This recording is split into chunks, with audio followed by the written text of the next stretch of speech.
GST के अंतर्गत आपकी रिटर्न फाइलिंग आसानी से हो सके, इसके लिए कंप्यूटर जीएसटी को डेवलप किया गया है। हम जानते हैं आपके पास रिटर्न फाइल करने के लिए कम समय होगा, इसलिए हमने कुछ ऐसे फीचर्स डेवलप किए हैं जो आपको काफ़ी पसंद आएंगे।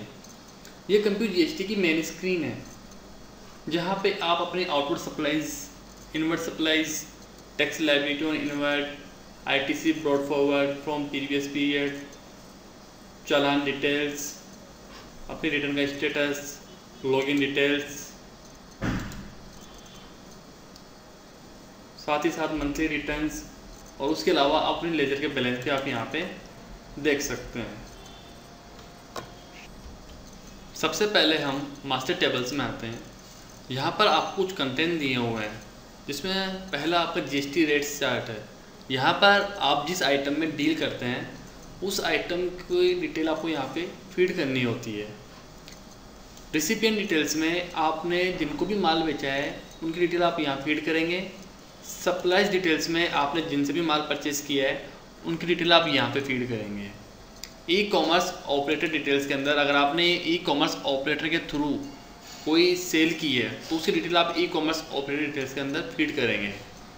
उसके लिए आप एड न्यू पे क्लिक करेंगे और उसकी डिटेल आप यहाँ पे फीड करेंगे। हमने टाइम सेविंग के लिए कुछ स्पेशल फीचर्स डेवलप किए हैं। आज की डेट में सबसे बड़ा चैलेंज यह है कि क्लाइंट की रिटर्न फाइल करने के लिए डाटा कैसे कलेक्ट किया जाए। इसके लिए हमने एक यूटिलिटी बनाई है जिससे आपका क्लाइंट आसानी से आपको डाटा भेज सकता है। सबसे पहले आपके क्लाइंट को यह यूटिलिटी हमारी वेबसाइट से डाउनलोड करनी होगी, या आप भी इस यूटिलिटी को ईमेल के थ्रू सेंड कर सकते हैं। क्लाइंट इस यूटिलिटी को रन करेगा। टेली ERP9 और उसके आगे के वर्जन में यूटिलिटी ऑटोमेटिकली टेली से डाटा पिक करेगी। टेली 7.2 के लिए क्लाइंट को डाटा एक्सपोर्ट करना होगा, फिर यूटिलिटी में अटैच करना होगा। यूटिलिटी से वह डाटा क्लाइंट पहले से डायरेक्टली आपके ऑफिस में इंटरनेट के थ्रू आ जाएगा। यह डाटा आपको कंप्यूटर DMS के थ्रू सेंड होगा। जो डाटा क्लाइंट द्वारा भेजा गया है वो ऑटोमेटिकली कंप्यूटर जीएसटी में अटैच हो जाएगा और साथ में सभी क्लाइंट से प्राप्त डाटा एक साथ प्रोसेस हो जाएंगे, मतलब सभी की रिटर्न एक साथ बन जाएगी। इस यूटिलिटी का आप निम्न तरीके से यूज़ करेंगे। आपको यहाँ पे सबसे पहले अपना transfer data for period enter करना होगा। उसके बाद में आपके पास जो अकाउंटिंग सॉफ्टवेयर है वो आपको सेलेक्ट करना है। टेली 7.2 के केस में आपको यहाँ से मैनुअल 5 अटैच करनी होगी और देन उसके बाद में आप प्रोसीड टू ट्रांसफ़र करेंगे। अगर आप टेली 9 या उससे अबव वर्जन यूज़ कर रहे हैं तो आप टेली 9 पे क्लिक करेंगे, डायरेक्ट इंपोर्ट पे आप क्लिक करेंगे, देन प्रोसीड टू ट्रांसफ़र।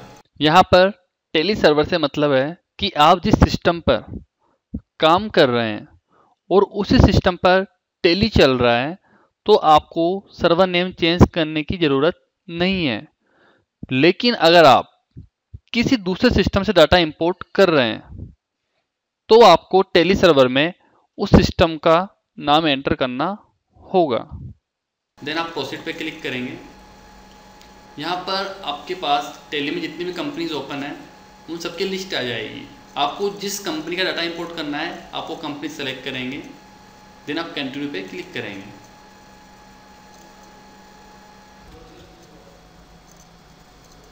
यहाँ पर आपको कुछ मैपिंग करनी होगी, जिसमें voucher type mapping, GST ledger mapping, outward service mapping, inward service mapping, stock item service mapping, GSTN mapping. Then आप उसके बाद में मैपिंग करने के बाद में आप इसको कंटिन्यू करेंगे। इस तरीके से आपका ये डाटा यहाँ से एक्सपोर्ट हो जाएगा। अब हम GSTR1 की तरफ आते हैं। यहाँ पर आपको अपने इनवॉइसेस इनपुट करने होंगे, जो कि आप सॉफ्टवेयर में 4 तरह से इनपुट कर सकते हैं। First is Tally import. उसके लिए आप इंपोर्ट एक्सेल टेली डाटा पर क्लिक करेंगे, टेली इंपोर्ट पे आप क्लिक करेंगे। अगर आप टेली ERP9 या उससे आगे का वर्जन यूज़ कर रहे हैं तो आपको डायरेक्ट इंपोर्ट पे क्लिक करना है। अगर आप टेली ERP9 के अलावा अगर लाइक 7.2 वर्जन यूज़ कर रहे हैं तो उसके लिए आपको अपने पहले टेली अकाउंट से ये फाइलें आपको एक्सपोर्ट करनी होगी। एक्सपोर्ट करने के बाद में आप सॉफ्टवेयर में आके उनको ब्राउज करेंगे, ब्राउज करके आप यहाँ उसको कंटिन्यू करेंगे। सेकंड, एक्सेल इंपोर्ट दिया हुआ है, उसके लिए आप एक्सेल इंपोर्ट पे क्लिक करेंगे। एक्सेल का हमारा खुद का फॉर्मेट है, उसको आप पहले यहाँ से डाउनलोड करेंगे। डाउनलोड करने के बाद में आपके पास एक्सेल सीट ओपन हो जाएगी।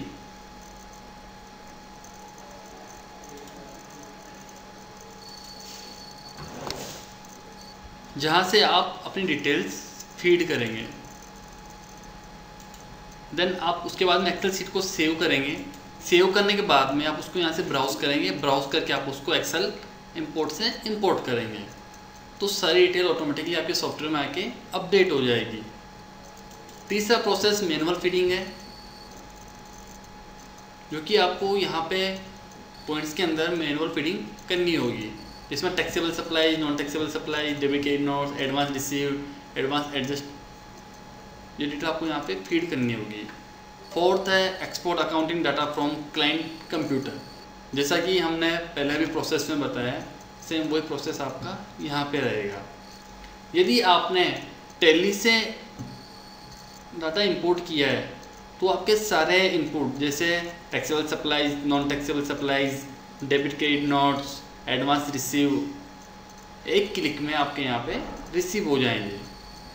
प्रीवियस पीरियड के कुछ इनवॉइसेस पेंडिंग हैं तो उनको सॉफ्टवेयर में सम्मिलित करने के लिए आप GSTR 1 पर क्लिक करेंगे। यहाँ से वो डिटेल आप सॉफ्टवेयर में अपडेट करेंगे।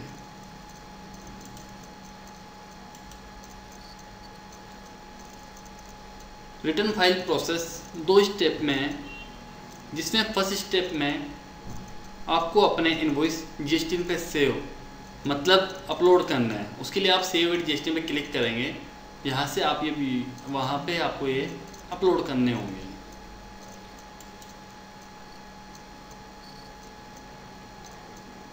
या अगर आपके इनवॉइस ज़्यादा हैं तो आप उनको डेली या वीकली भी सेव कर सकते हैं। आपने जो भी सेव किया है सॉफ्टवेयर उनको खुद मैनेज कर लेगा। दूसरा स्टेप रिटर्न फाइल यानी सबमिट करने का है। रिटर्न फाइल करने से पहले आप अपने अकाउंटिंग डाटा से supply and tax liability match कर लें। जो आपने GSTN पर इनवॉइस सेव कर रखी थी उनकी समरी डाउनलोड कर लें। उसके बाद आपके सामने एक रिपोर्ट ओपन होगी जिसमें GSTN डाटा और सॉफ्टवेयर डाटा के बीच में कंपैरिजन दिया हुआ होगा। अगर कंपैरिजन में डिफरेंस नहीं होता है तो आप रिटर्न सबमिट करेंगे।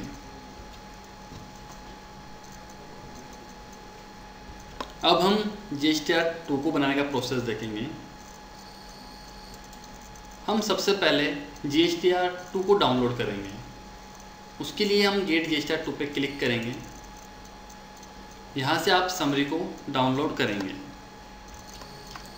यहाँ पे आपके सप्लायर द्वारा जो एंट्री GSTR 1 पे की गई है वो आपको अपने GSTN अकाउंट में दिख जाएगी।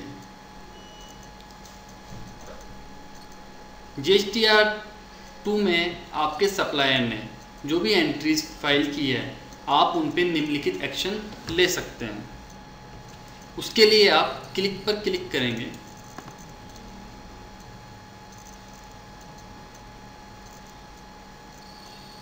यहाँ से आप उसको accept, modify, reject, keep pending और इसके अलावा आपको नया इनवॉइस भी ऐड कर सकते हैं। उपरोक्त एक्सेप्ट और मॉडिफाई के प्रोसेस को आप मैनुअल या ऑटोमेटिक भी कर सकते हैं। ऑटोमेटिक करने के लिए आपको अपना परचेज डाटा इनपुट करना होगा, जो कि आप अकाउंटिंग सॉफ्टवेयर से इंपोर्ट कर सकते हैं, एक्सेल इंपोर्ट या मैनुअल फीडिंग भी कर सकते हैं। आपके परचेज एंट्रीज के आधार पर सॉफ्टवेयर ऑटोमेटिकली उन एंट्रीज को एक्सेप्ट या रिजेक्ट कर देगा। सेव और फाइल करने का तरीका GSTR1 की तरह ही रहेगा। अब हम GSTR1A की तरफ आते हैं। यह फॉर्म सप्लाईज से रिलेटेड है, इसलिए इसको आउटवर्ड सप्लाईज में रखा गया है। GSTR1A यहाँ से क्लिक करेंगे। जो भी एंट्रीज परचेजर के द्वारा रिजेक्ट, मॉडिफाई या न्यू की गई है वो सप्लायर के पास अप्रूवल के लिए जाएगी। GSTR1 में फाइलिंग करने के बाद अगर कोई करेक्शन अकाउंटिंग सॉफ्टवेयर में किया है तो आपको अकाउंटिंग सॉफ्टवेयर से डाटा फिर से इंपोर्ट करना होगा। जो भी करेक्शन अकाउंटिंग सॉफ्टवेयर में किए गए हैं, सॉफ्टवेयर उसके आधार पर ऑटोमेटिकली एंट्रीज को एक्सेप्ट या रिजेक्ट कर देगा। यहाँ पर सप्लायर्स एंट्रीज को सिर्फ एक्सेप्ट, रिजेक्ट या पेंडिंग रख सकते हैं। सेव और फाइल करने का तरीका GSTR1 जैसा ही रहेगा।